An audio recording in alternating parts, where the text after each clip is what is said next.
Concernant Nice, Jérôme Rotten, dans Rotten sans flamme, expliquait tout à l'heure que Bruno Genesio a 3 choix sur son bureau, comme on dit.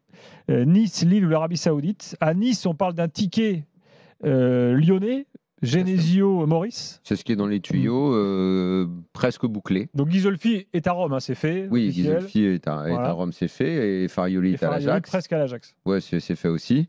Et en tout cas, Florent Maurice qui traîne déjà. Flo Maurice à Nice, c'est quasi bouclé. Et il ne leur reste plus qu'à boucler. Maurice, c'est bouclé. Il reste à boucler Genesio. Voilà.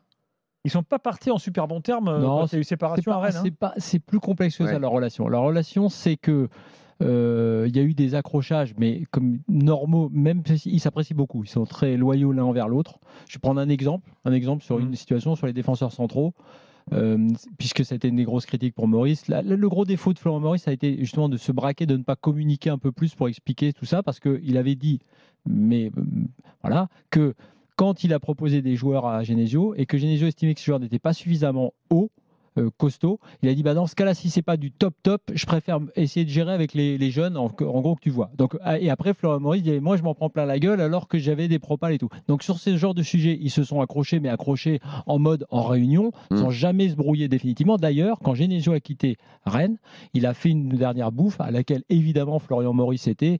Voilà, pour revenir sur la supposée brouille. Qu'ils puissent bosser ensemble, il n'y a aucun problème là-dessus. Maintenant, je ne sais pas ce que le club va faire de l'effectif actuel. Avec l'effectif actuel, Genesio aura beaucoup de mal. Il lui faut un effectif comme il avait... Dante reste un de plus d'ailleurs, on l'a pris aujourd'hui. Il aura 40 ans. Ça, honnêtement, je ne sais pas si c'est une vraie bonne nouvelle, parce que ça veut dire que tu n'arrives pas à trouver des défenseurs centraux. Il aura 41 ans en octobre. Mieux que lui. Ça me paraît un peu bizarre tout ça. Bref, je reviens à ce que je disais. L'effectif actuel de Nice, il est dur à gérer. Très dur à gérer, beaucoup de caractériel, beaucoup de revendications, beaucoup de relous, quoi. Je vais faire simple.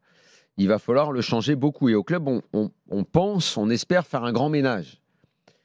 C'est pas simple dans le foot, les grands ménages, parce que tu as les contrats, il faut trouver des portes de sortie, il faut recruter toi aussi, il ne faut pas garder des mecs qui deviennent des pommes pourries dans le vestiaire.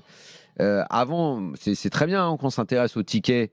Directeur sportif, entraîneur, mais il va falloir voir les outils que tu vas mettre à disposition de l'entraîneur.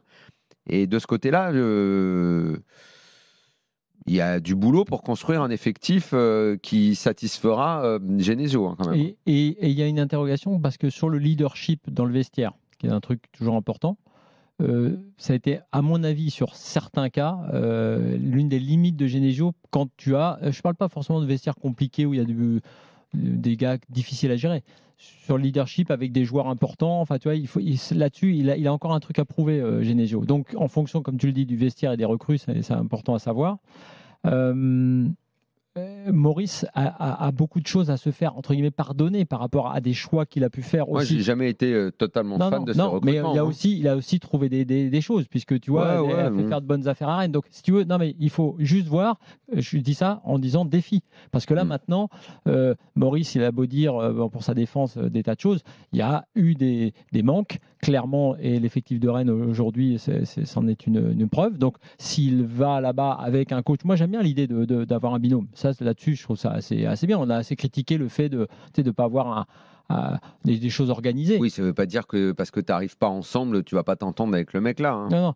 Et après, la dernière chose, en revanche, plus globale sur Nice, je trouve que certes, c'est une idée, mais c'est une idée très Ligue 1. C'est donc un peu un retour en arrière par rapport à l'idée d'un projet un peu ambitieux. Je dis pas que Farioli c'est fini. Le projet ambitieux, tu peux le ranger. Non. Alors, c'est fini. Ineos, c'est terminé. Le projet ambitieux économique, tout ça, on avait compris. Le pas en arrière, il a été fait, à mon avis, intelligemment, même pour dire c'est fini le top 3, on essaie de mettre du beau jeu. OK.